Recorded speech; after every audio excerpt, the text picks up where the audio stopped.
My partner is blind, and every day I would walk around the house in light clothes.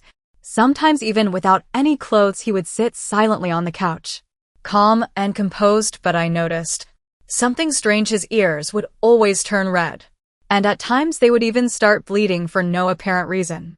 This went on until one day when I heard his inner thoughts. Should I tell her that my eyes are actually fine, but her waist looks so soft? I wonder how it would feel to hug her. She has long legs. I wonder how they would feel resting on my shoulders. Stop, I shouted, rushing forward to cover his mouth, my heart pounding. I had just returned from a nightclub, exhausted both physically and mentally. My father was sitting on the couch, arms crossed and smiling. I have good news for you, he said casually. What is it? I asked, still in shock from what I had just overheard. The company has gone bankrupt, he stated calmly. Dad, are you crazy? What are you talking about? I asked in disbelief. He waved off my concern with a smile. Don't worry, everything has a silver lining. What silver lining? I have a bad feeling about this, I muttered, the dread building inside me. He continued, Vincent's family is preparing to marry you off. The Wynn family? I gasped. They have only one son, Vincent, and he was recently blinded in a car accident. I couldn't believe it. I have to marry a blind man? No way, I haven't had enough fun yet, I exclaimed in protest. Before we continue with the story, I want to ask for a favor. It's been my childhood dream to reach 1,000 subscribers, and it would mean the world to me if you could help make that dream come true by subscribing to the channel. Thank you so much. And now back to the video. So you're selling your daughter? I shot back, feeling like I was up against a massive, unmovable force. My thoughts raced. If I go to the W family, I might end up with broken legs. How can I marry a blind man? 3 days later, I was tied up and thrown into a wedding car. At the wedding ceremony, the host asked Mr. Vincent, do you want to marry Miss Jenny? The man in front of me with deep, cold eyes looked like a movie star in his sophisticated black suit. I do, he said, his voice icy. This line jerk. I thought, handsome or not, being good-looking won't pay the bills. The host turned to me and asked, Miss Jenny, do you want to marry Mr. Vincent as your husband? I don't want to, I shouted, but before I could say more, the bodyguards behind me quickly covered my mouth. The host maintained his polite smile. All right, it seems like you two are a match made in heaven. Later that night, still tied up and thrown onto the marriage bed, I cursed my father until I was out of breath, feeling drowsy. I started to drift off to sleep, but then I heard someone walk into the room. The sound of polished dress shoes strutting on the wooden floor tapped against my eardrums. I instantly woke up shouting, help, forced marriage, help. Jenny, the man called out, brushing his cuffs methodically. His voice was like a cold rain on a winter night, sending shivers down my spine. What are you going to do? I asked, staring at him as he approached. Wasn't he supposed to be blind? I wondered. How is he walking so steadily without a cane? Vincent, please let me go, I begged, watching him closely. I can introduce you to someone else, my best friend. She's beautiful and gentle, please.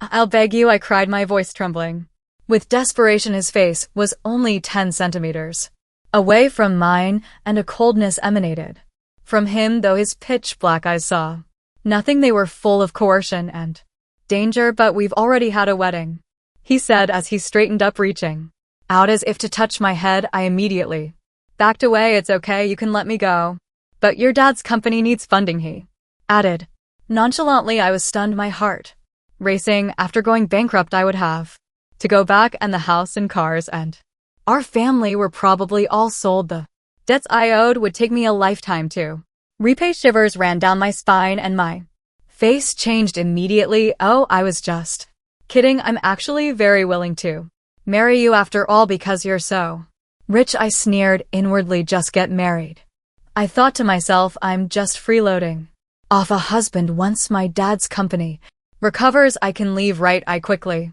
rationalized the situation, deciding not to struggle. I smiled at Vincent. All right then, honey. Vincent stiffened for a moment. Don't call me that, he said, his voice cold. Oh, too bad, honey, I teased, but suddenly something came to mind. Since this is a marriage we need to establish Some rules, I said, my tone shifting to a more serious one. You can't touch me. I sleep on the bed, you sleep on the couch. There's a guest room at home after all. Vincent reluctantly rubbed his forehead. Fine, you sleep in the guest room, he responded. The next morning I woke up to find that Vincent had already gone to work. How could he work if he couldn't see? I wondered. Just as I was thinking about it, I felt hot all over. I glanced at the air conditioner. The temperature showed 39. I searched everywhere for the remote. Where's the remote? I muttered in frustration. Hey Siri, turn on the air conditioning. No response. I lost my mind with frustration and stripped off all my clothes. Lying down on the sofa in a fit of anger, I fell asleep like that. Suddenly the front door opened. I heard familiar footsteps approaching. I woke up abruptly. Wait, don't turn on the light. I'm not dressed, I shouted, realizing I was only in my underwear, but it was too late. The light switched on. Vincent stood at the doorway, his gaze unfocused. I had forgotten he can't see. I felt relieved and continued lying down on the sofa. You're back, I said nonchalantly. Come on, make some food. I'm starving. You haven't eaten all day. Vincent seemed somewhat uncomfortable for some reason, his gaze avoiding mine. How can he be shy if he can't see? I wondered, feeling mischievous. I decided to tease him. I walked up to him barefoot, nearly pressing my body against his. Honey, am I pretty? I asked, taking his hand and placing it on my waist. Vincent's pupils contracted, his face turning red. You're pretty, he mumbled quickly, turning his head away.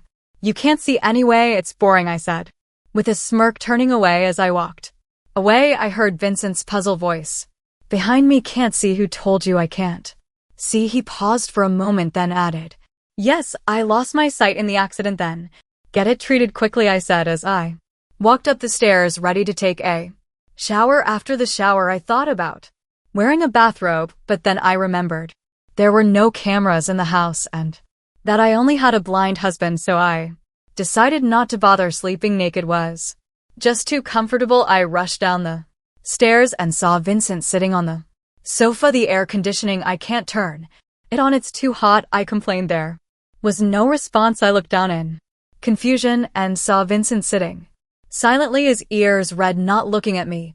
Can't you hear me? I asked, reaching out to grab him by the collar. To my surprise, fresh blood started flowing from his nose. Should I tell my wife that my eyes are actually fine? I heard the voice again, this time clearer. Wait, who's talking? Vincent. What did he just say? His mouth hadn't moved just now, but his thoughts continued. But my wife's waist looks really soft. I wonder what it feels like to hug her. Could I hear Vincent's thoughts? My eyes widened as I stared at him. My wife has long legs. I wonder how they would feel resting on my shoulders. He continued in his mind. Stop, I shouted, stepping forward and covering his mouth. His eyes lifted slightly, looking at me calmly, yet still he didn't say anything. That's right, I know, I muttered, still processing. But how could I hear his thoughts? I glanced at him suspiciously. Also, what are you thinking about? I demanded. Vincent's inner voice echoed again. My wife looks cute when her eyes widen. I want to kiss her. I turned around, suddenly catching him sneak a glance at my lips. What was this? It was just an arranged marriage. How could a stranger ogle me like that? I seemed to have forgotten something important. Did he just say his blindness had been cured? I wondered. Say, I raised my hand and waved it in front of Vincent's face. He didn't flinch, his eyes slightly unfocused. Good thing I'm smart, his inner voice whispered. Otherwise, if my wife found out, I wouldn't get to see her sexy figure anymore. I hurriedly packed up a few things and tossed them into my luggage, preparing to leave. But just as I reached the door, I was stopped by Vincent's arms wrapping around me in a hug. Are you okay? He asked gently, his caring voice almost convinced. If I hadn't heard his inner thoughts, I would have believed his concern was real. His hands were touching my waist and I stepped back in fear. The man came closer. Jenny, where are you going? He asked. Where are you going? You walk straighter than a zebra crossing, he teased as I watched him grope his way toward me. With my back against the corner of the table, I shouted, stay away. The scene in front of me felt like I was prey trapped in a corner while the hunter meticulously sharpened his knife, stepping closer and Closer, my heart raced as if it were on the edge of a cliff, and I swallowed hard. My best friend just had a breakup. I stammered. I need to go to her house and comfort her. Vincent tilted his head slightly as if pondering, but I remember.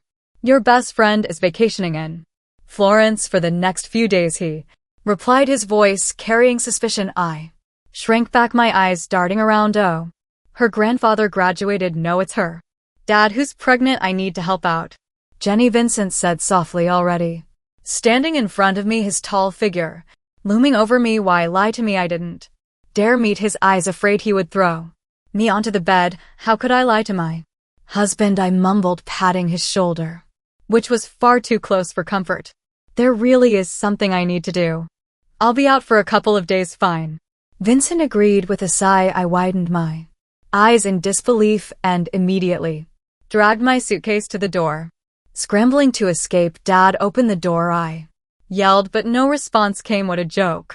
My dad changed the passcode to the main gate. I realized I couldn't even return to my own home. My friend's phone wasn't connecting either, not to mention my aunts and uncles. They had all abandoned us when they heard about the company's bankruptcy. I was completely alone. There was no hope left. I dragged my suitcase and sat on the curb, not caring about my appearance. After a while, I realized, oh no, I forgot my phone. Looks like I was really going to be a wanderer this time. I can't go back to Vincent's house. That's a wolf's den. Sooner or later, he'll devour me alive. I must preserve my chastity for my future boyfriend's eye. Thought sarcastically as I sat there. A little dog wagged its tail happily, carrying a plastic bag with bread in it, passing right by me. Maybe it's a donation from a kind soul, I thought. I shouted out loud. Stop. The little dog turned its head and blinked its watery eyes at me as if asking what's wrong. Seeing the look in its eyes, I suddenly felt guilty. 10 seconds later, I was eating half of the bread while the dog ate the other half in my arms. I can't believe I'm competing with a dog for food, I thought bitterly. Vincent, this is all because of you. My dad doesn't want me anymore. I cried, tears welling up in my eyes. The dog my face as if trying to comfort me. Get lost, go away. I pushed the dog away, but the scruffy little creature wriggled back into my arms, determined to stay close to me. Here I am, a fallen rich girl wandering the streets. It was impossible to find work, and I thought I'd rather be arrested and sent to prison. At least there would be food there. After starving for what felt like an eternity, I finally gave in. I found a job as a waitress in a bar, and the little dog followed me around, wagging its tail cheerfully. Did you hear? Vincent's newly wedded wife ran away. A voice at the bar whispered. I know, I know. Vincent's face was as dark as the bottom of a shoe when he heard. Another replied, Vincent is so good. Why would she run away? One customer asked, curious. Couldn't bear it, I guess. Poor young girl. Someone chimed in. Who knows, said another, but judging by Vincent's expression, I bet if they catch her, she'll be tied up at home. I shivered all over as I overheard their conversation. Just then a familiar figure entered the bar holding a phone and asking, have you seen this girl? It's Vincent's people. I immediately stopped serving drinks and tried to escape, but the person at the booth behind me persisted. Where are our drinks, waiter?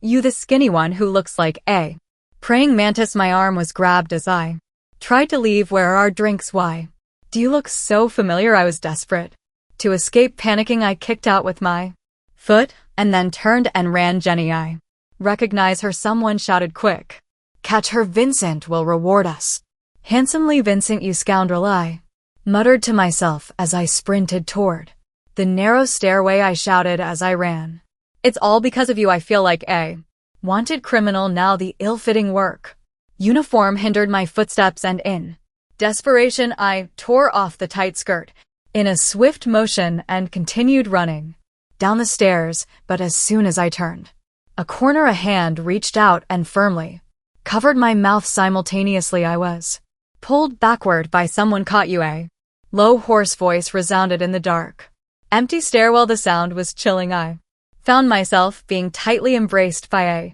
tall, warm body, as if being embedded deep into the person's arms. Vincent, I tried to shout, but my chin was held up. Be good. It'll hurt if you struggle, he warned. The next moment, he kissed me, fiercely biting my lip as he did so. I was kissed into submission, unable to catch my breath. My hands, which had been resisting, gradually fell limp, giving the appearance of compliance. Time seemed to stand still in the stairwell, with only the sound of our rapid heartbeats, the ambiguous sounds of sucking, and the rustling of clothes filling the air. This was punishment. Vincent finally stopped, and with our noses almost touching, he breathed heavily. Tears swelled up in my eyes as I raised my head. It's all your fault. My dad doesn't want me anymore, I sobbed. Vincent lifted a hand to wipe the corner of my mouth. Will blame me all you want. It's all right, I have you now. Upon hearing that, I snapped out of my daze. Why did you kiss me? I demanded, struggling to break free and move backward. Your eyes were never really injured, were they? You lied to me, I shouted in disbelief. Oh, so you found out, Vince said, glancing at me completely unfazed. You pervert, I yelled. My underwear was exposed to you, so what? Vincent stood up, his tall figure looming over me. We're married after all, but I don't like you, I protested. It doesn't matter, you'll eventually come to like me, Vincent replied confidently. He walked up to me, squatting down, and gently held my chin, his dark eyes like deep lakes. He loosened his tie from around his chest and wound it around my wrist. Then without another word, he picked me up. We're going home, he declared firmly. Wait, can I sit next to the driver? I asked, trying to stay polite as my last attempt to put some distance between us. Even in the car, I was still held in Vincent's embrace. His scent enveloped me completely, and it was overwhelming. No, you can't, Vincent said, lowering his head and running his fingers through my hair. His lips began to descend as if to kiss me again. I immediately turned my head away. I sell my skills, not my body. Give it up, I told him firmly, trying to assert myself too. Bad, Vincent replied, his tone melancholy. Though he didn't try to kiss me again, I tried to listen for any signs of his thoughts. How come I can't hear his heartbeat anymore? I wondered, what is this man thinking? Lost in my thoughts, we arrived back at the house. Vincent still carried me princess style into the house. Don't run around like that in the future, Vincent said, his voice stern. He paused, then added, your father, don't mention him to me, I shouted, growing angrier the more I thought about it. Am I even his real daughter anymore? Ever since my mom passed away, he's been unbearable. He even sold me to you. The more I thought about it, the more wronged I felt. I sobbed in frustration, and now I still have to compete with a dog for food. Vincent fell silent for a moment, as if he had something to say but decided against it. Instead, he just pulled me into a hug. It's okay, he whispered, from now on you can try to rely on me. Rely on you? I might as well rely on my little dog, I thought bitterly. At least the dog isn't as twisted as you are, I added silently. It seemed like there was no escaping this situation. I had been working as a waitress in a bar, wandering the streets, but I figured I might as well stay at Vincent's house.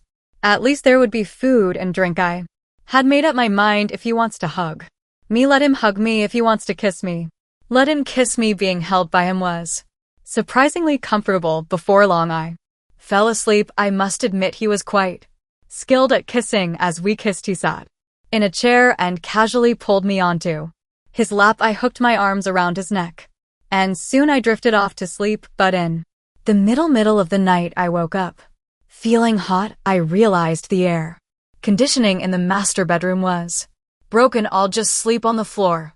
It'll be cooler, I thought to myself. After 10 seconds of lying on the floor, my back ached, and I couldn't bear it any longer. I pushed open the door to the guest bedroom, where I was met with a cool breeze. Comfortable, I whispered. Jenny, Vincent's voice called up from the bed as he fumbled to turn on the bedside lamp. What's wrong? Today I checked fun on my phone and it said the master bedroom's fun is bad. Let's switch rooms. You go to the master bedroom, I said quickly before Vincent could oppose. I pushed him out of the room and locked the door behind me. Air conditioning here, I come, I whispered, relieved. But before I could celebrate for 2 seconds, the locked door suddenly shook. I heard the sound of a key being inserted and turned. Before I could react, the door swung open and Vincent walked over to the bed. Jenny, he called. I buried my head in the blanket pretending to be half asleep. I'm tired, stop fooling around, go back to sleep, I muttered. The next moment the bed sank slowly and I was embraced along with the blanket roll. Over, Vincent whispered. I struggled hard. How could I sleep with a man, I thought.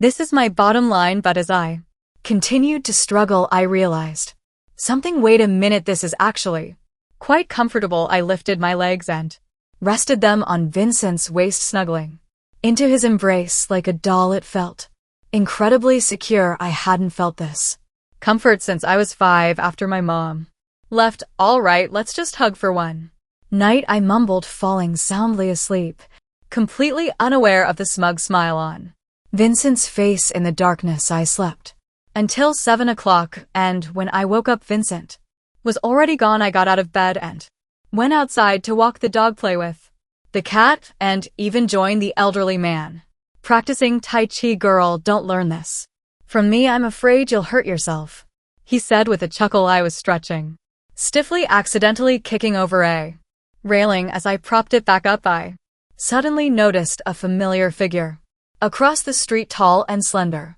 dressed in a black windbreaker. He was smiling warmly and charmingly while chatting with an elderly lady by the roadside, but when he turned and saw me, his smile instantly disappeared.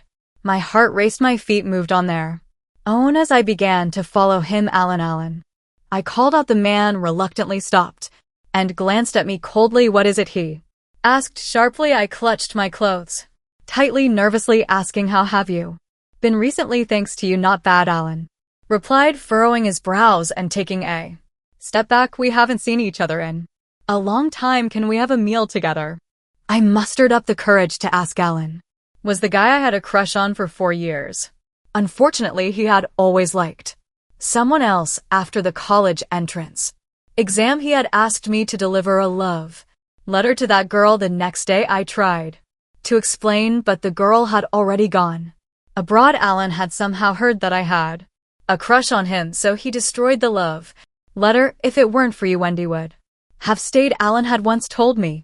Biting my nails, I began to apologize.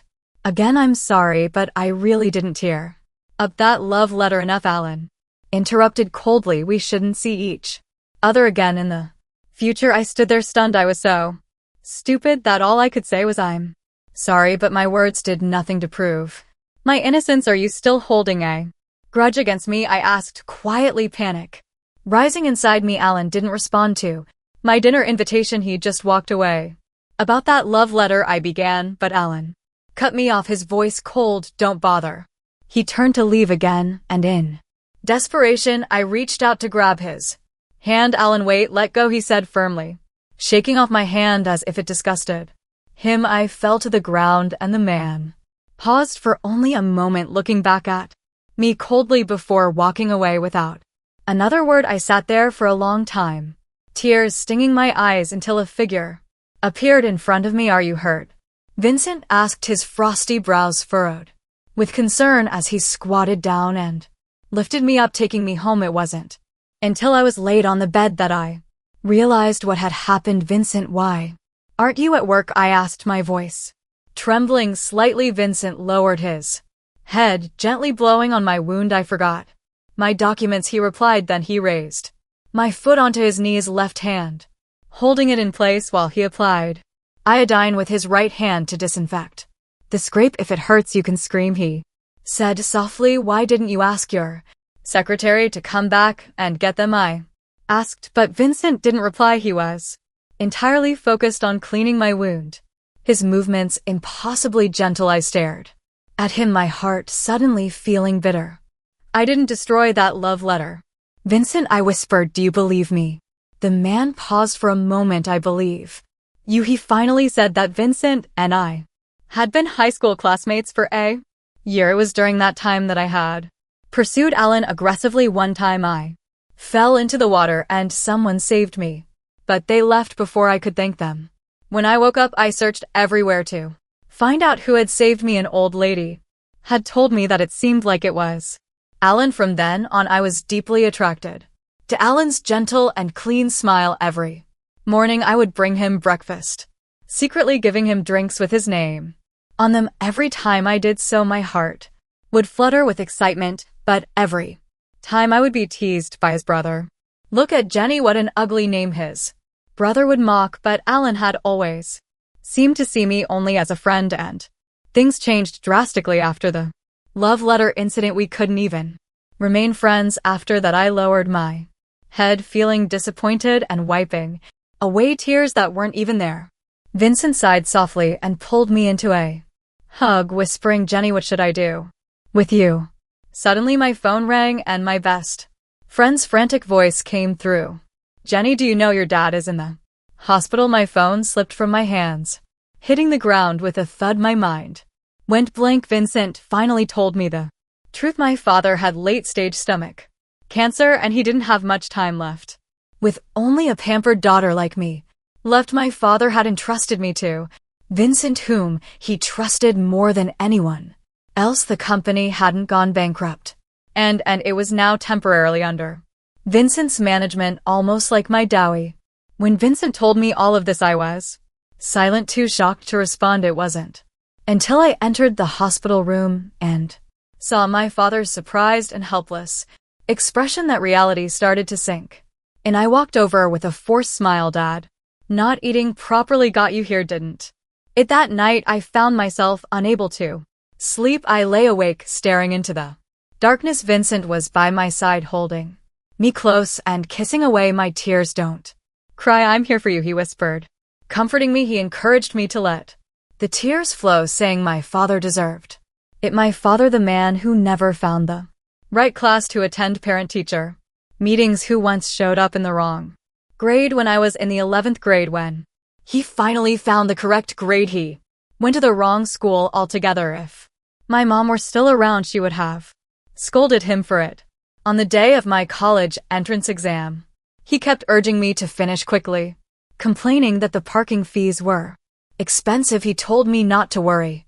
Whether I passed or not, he would hand over the company to me. Vincent hugged me tighter. "Jenny," he whispered gently. Every time I woke up from a nightmare, Vincent was always there, saying, "Jenny, I'm here." He would pour me a cup of hot water, watch me drink it down, and then gently wipe the water droplets from my lips. "Go to sleep," he would whisper, pulling me into his embrace again. In the darkness, I watched Vincent as he slept peacefully, his brow furrowed and his face tired from the constant running between the company and the hospital. I began to wonder if my presence in his life was right or wrong. One day, my dad asked, "How are you and Vincent getting along?" My dad was leaning against the head of the bed, eating the apple one had peeled for him. He looked curious. "It's all right, I guess." "Yes," I replied. "You two better hurry up and give me a grandchild," my dad said, grinning as he handed me peeled oranges. "How is that even possible?" I exclaimed in disbelief.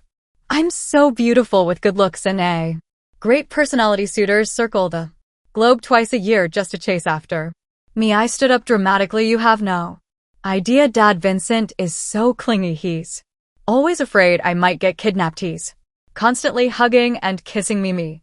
It's really annoying. He doesn't know when to stop." Just as I finished ranting, I noticed my dad's amused expression. Sensing trouble, I turned around only to find Vincent standing behind me with his arms crossed, calmly watching me, clingy, always hugging and kissing. "You not knowing when to stop," Vincent echoed. I awkwardly chuckled. "I'm just messing with my dad." That night, when we got back home, Vincent held me down on the bed, kissing me as I laughingly protested I was just joking. Vincent let go as my father's health gradually improved. He mentioned that if I genuinely didn't like Vincent, he could find someone else for me. I hesitated before replying, "Let's discuss it later." One day, while I was picking up medicine, I ran into Alan. "Are you okay?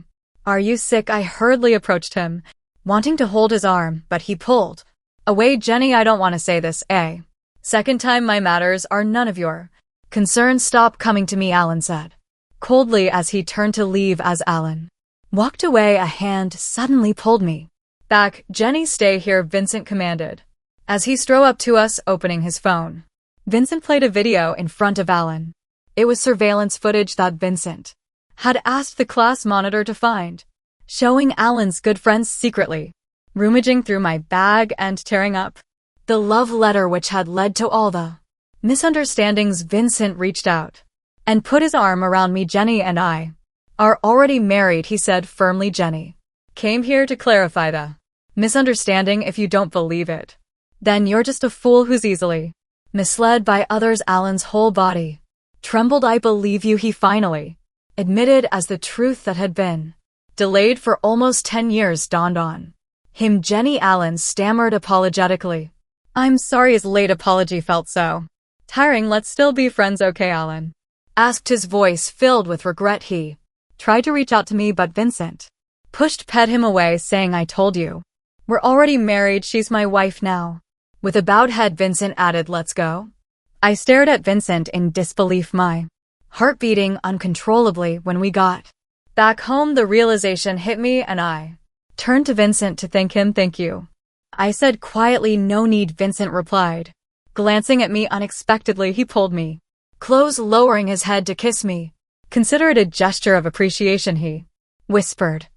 I felt a sudden sting in my chest and quickly pushed him away. I'll go back to my room, I muttered, retreating. Oh no, I think I've fallen for Vincent, I thought to myself. Later that night, I texted my best friend, excitedly sharing my thoughts. Sometimes he's so handsome and authoritative. But then as I was texting, I saw a message pop up in a group chat with my name mentioned. My heart skipped a beat as I clicked on it. Wasn't Jenny the one who fell into the water before?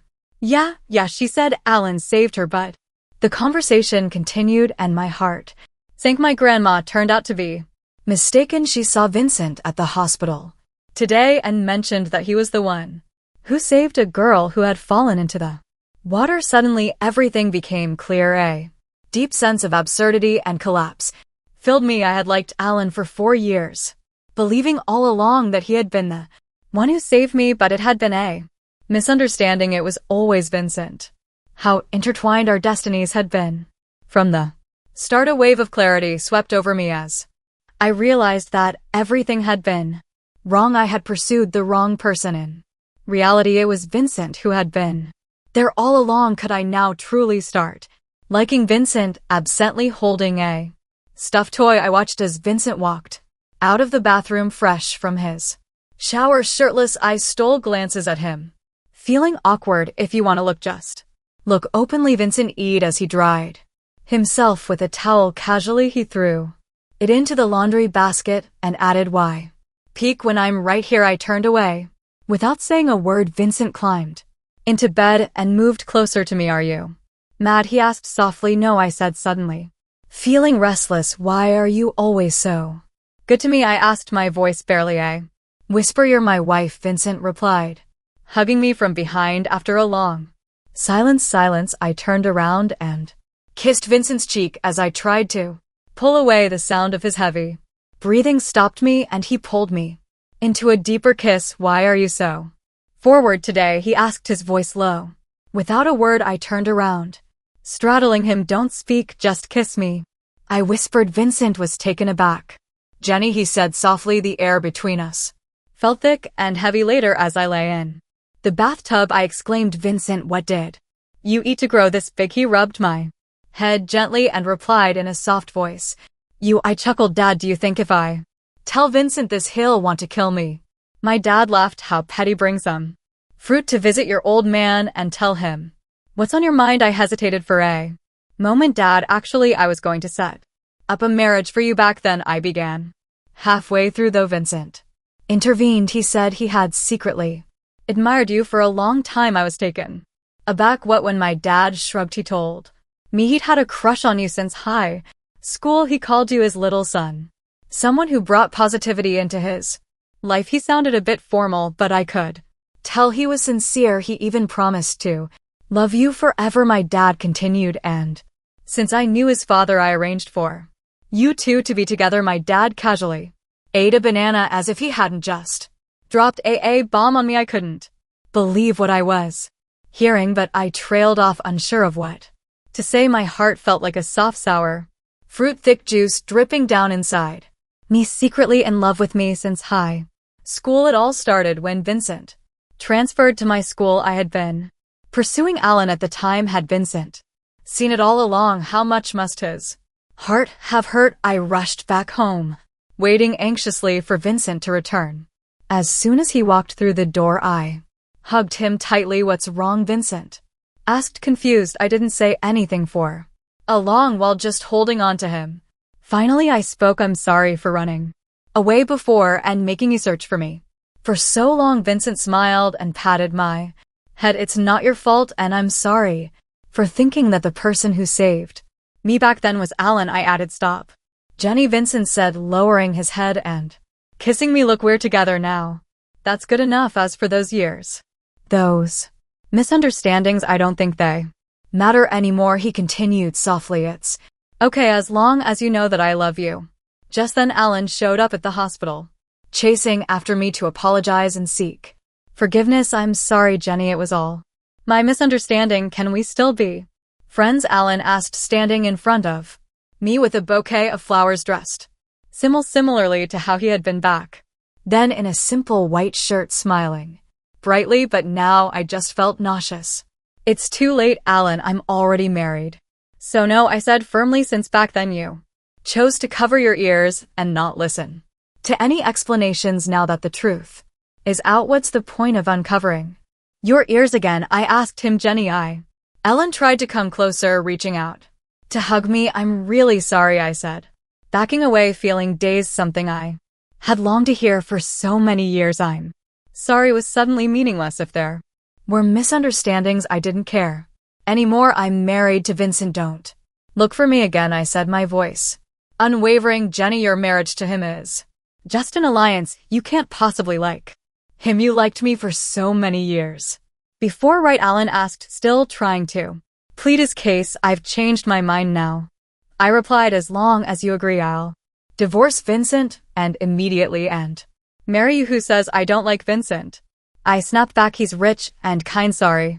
You should go now. As I turned around, I noticed Vincent leaning against the car door nearby. I didn't know how long he had been listening. Our eyes met, and I quickly looked away. What did you just say? Rich and kind, Vincent asked with a smirk. What was that? My face turned red in embarrassment. Nothing, you misheard, I stammered. Let's talk about it at home. My father's condition had stabilized in the second month. I brought him a report. A man nearing 60. I saw him shed tears for the first time. He hadn't cried when he found out he had cancer, nor during chemotherapy, but seeing me pregnant brought tears to his eyes. I want to pick a name for him. Let's call him Winnie, my father said, smiling through his tears. I remembered that Jenny must have been a name he picked for me. It sounded like a name that gave you strength even in winter. Vincent held me and said, Jenny, let's name him Honey. In high school, after Vincent had finished playing basketball, he wiped the sweat off with his shirt and suddenly saw me smiling as I handed a bottle of water to Alan. Vincent had suddenly felt thirsty, but he had refused all the water offered to him. If I wasn't given water, it was fine, he had thought at the time. Right before the sports day's 1000m race, I had handed Vincent back his number tag and waved, cheering him on. Do your best. If you're too tired, don't push yourself, take a break, I had said. Vincent had smiled at me. Everyone had told him to fight for first place and bring glory to the class. But unexpectedly, there had been someone who was simply considering his well-being. All right, Vincent had said to himself as he stepped onto the track, glancing into the distance, the sunlight. Just right. Vincent had been lost in his own thoughts as he ran that race, realizing how small acts of kindness from me had left an impact on him. He remembered all the times I cheered him on, and in those moments I had unknowingly become someone important in his life. As the months passed, my pregnancy progressed and Vincent's care for me deepened. He was always attentive, making sure I was comfortable and never lacking in anything. My father's condition had improved and I visited him frequently. One day my father said, You know, Jenny, I think Vincent is a good man. He really cares about you. I nodded, feeling warmth in my heart. I know, Dad, I replied softly. Vincent and I had come a long way since the beginning of our arranged marriage. The awkwardness between us had faded, replaced by a sense of understanding and mutual respect. Though our journey had been anything but conventional, I realized that Vincent had always been there for me even when I didn't notice. One night as we lay in bed, Vincent pulled me close and kissed my forehead. "Jenny, do you still think about leaving me once your dad's company recovers?" he asked, his voice gentle but carrying an edge of vulnerability. I hesitated for a moment before replying, "I don't know." Vincent sighed softly, his arms tightening around me. "I hope you'll stay," he whispered, "not because of the company, but because I've fallen for you." Jenny's confession left me speechless. I had always seen Vincent as distant and cold, but over time his true feelings had come through, and now hearing him say he loved me made my heart swell with emotions I hadn't fully recognized before. "I think I've fallen for you too," I admitted, my voice barely above a whisper. Vincent smiled, kissing me softly in response. As the months passed, we continued to grow closer, our bond becoming stronger with each passing day. Eventually, I realized that what had started as an arranged marriage had blossomed into something real, something meaningful. Vincent had been the one constant in my life, the one who had always cared even when I hadn't seen it, and now I couldn't imagine my life without him.